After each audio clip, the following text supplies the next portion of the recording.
ഉണ്ണിമുകുന്ദനെ കേന്ദ്ര കഥാപാത്രമാക്കി ഹനീഫ് അദീനി ഡയറക്ട് ചെയ്യുന്ന ഏറ്റവും പുതിയ മലയാള ചിത്രമായ മാർക്കോ എന്ന് പറഞ്ഞ സിനിമ നാളെ തിയേറ്ററിലോട്ട് എത്താൻ പോവുകയാണ്. ഇപ്പോഴത്തെ ചിത്രത്തിന്റെ അഡ്വാൻസ് ബുക്കിംഗ് കളക്ഷൻ റിപ്പോർട്ട് പുറത്തു വരുമ്പോൾ കണ്ണ് തള്ളിയിരിക്കുകയാണ് സിനിമാ പ്രേമികൾ. അപ്പോൾ ഇന്നത്തെ വീഡിയോ നമ്മൾ പങ്കുവെക്കാൻ പോകുന്ന ഈ ഒരു അപ്ഡേറ്റ് ആണ്. വീഡിയോ ആദ്യമായിട്ട് കാണുന്ന സുഹൃത്തുക്കളാണ് പുത്തൻ പുതിയ സിനിമാ വിശേഷങ്ങൾക്ക് OTT അപ്ഡേറ്റ്സ് ഉൾക്കൊള്ളാൻ ഇപ്പോൾ തന്നെ ചാനൽ സബ്സ്ക്രൈബ് ചെയ്ത് നോക്കുക.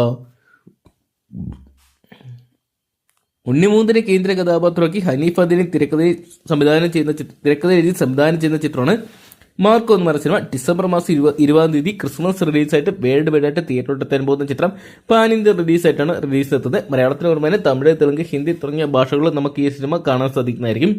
2019 ഹനീഫ് അദീനി തന്നെ ഡയറക്ട് ചെയ്ത് നിവിൻ പോളി നായകനായിട്ട് എത്തിയ ചിത്രമാണ് മിഗായർ എന്ന് പറഞ്ഞ സിനിമ. ഈ ഒരു സിനിമയിലെ വില്ലൻ വേഷത്തിലെത്തിയിട്ടുണ്ടായത് ഉണ്ണിമുകുന്ദനായിരുന്നു. ഉണ്ണിമുകുന്ദന്റെ ക്യാരക്ടറിന്റെ പേരും മാർക്കോ എന്ന് തന്നെയായിരുന്നു. എന്തൊക്കെയാണ് മാർക്കോയുടെ തുടർച്ച തന്നെയാണ് ഇപ്പോഴത്തെ ഈ പുതിയതായിട്ട് റിലീസിന് തയ്യാറെടുക്കുന്ന മാർക്കോ എന്നാണ് പുറത്തു വരുന്ന റിപ്പോർട്ടുകൾ.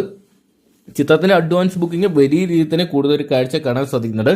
ക്രിസ്മസ് ചിത്രങ്ങളിൽ പ്രേക്ഷകർ ഏറ്റവും കൂടുതൽ കാത്തിരിക്കാൻ ചിത്രം മാർക്കോയാണ്. അതുകൊണ്ട് തന്നെ ചിത്രത്തിന് എല്ലായിടത്തും ഒരു ഹെവി ബുക്കിംഗ് തന്നെ നോക്കാൻ സാധിക്കുന്നുണ്ട്. ഇപ്പോഴത്തെ ചിത്രത്തിന്റെ കേരളത്തിലെ ബുക്കിംഗ് ഒക്കെ ഏകദേശം 1.5 കോടിക്ക് മുകളിൽ പിന്നിട്ടു എന്നാണ് പുറത്തു വരുന്ന റിപ്പോർട്ടുകൾ.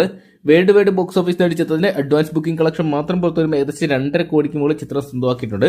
ചിത്രത്തിന്റെ ആദ്യ ദിന കളക്ഷൻ റിപ്പോർട്ട് പുറത്തു വരുമ്പോൾ ചിത്രം ഏകദേശം 5 കോടി ഇതിനോട് തന്നെ മറികടക്കുന്ന ഉറപ്പിച്ചിരിക്കണം. അത്രയ്ക്കും വലിയൊരു ഡിമാൻഡ് തന്നെ അല്ലെങ്കിൽ ഒരു ഹൈപ്പ് തന്നെ ചിത്രത്തിന് സൃഷ്ടിക്കാൻ സാധിച്ചിട്ടുണ്ട്. എന്തൊക്കെയാണ് പോസിറ്റീവ് അഭിപ്രായം കൂടിയാണ് ചിത്രത്തിന് ഇനി സ്വന്തമാക്കാൻ സാധിക്കുന്നതെങ്കിൽ ചിത്രം ഇനി വലിയൊരു വിജയം അല്ലെങ്കിൽ ഉണ്ണിമുകുന്ദന്റെ കരിയറിലുള്ള ഏറ്റവും വലിയ വിജയം, അതോടൊപ്പം ഏറ്റവും വലിയ ആദ്യ ദിന കളക്ഷന്റെ ഏറ്റവും മുന്നിൽ 2024 മുന്നേ വരാനുള്ള സാധ്യതയും കാണുന്നുണ്ട്. എന്തൊക്കെയാണ് നമുക്ക് കാത്തിരിക്കുന്ന നാളെ ചിത്രം തീർന്നതായിട്ട് കാണാൻ വേണ്ടി. അപ്പം ഉണ്ണിമുകുന്ദൻ നായകനായിട്ട് എത്തുന്ന മാർക്കോ എന്ന് പറയുന്ന സിനിമ നിങ്ങൾ എത്ര പേരാണ് നാളെ തിയേറ്ററിനായിട്ട് കാണാൻ വേണ്ടി കാത്തിരിക്കുന്നതെന്ന് കമന്റ് ബോക്സിൽ പങ്കുവെക്കുക. വീഡിയോ ഇഷ്ടപ്പെട്ടെങ്കിൽ ലൈക്ക് ചെയ്യാനും ഷെയർ ചെയ്യാനും ചാനൽ സബ്സ്ക്രൈബ് ചെയ്യാനും മറക്കണ്ട.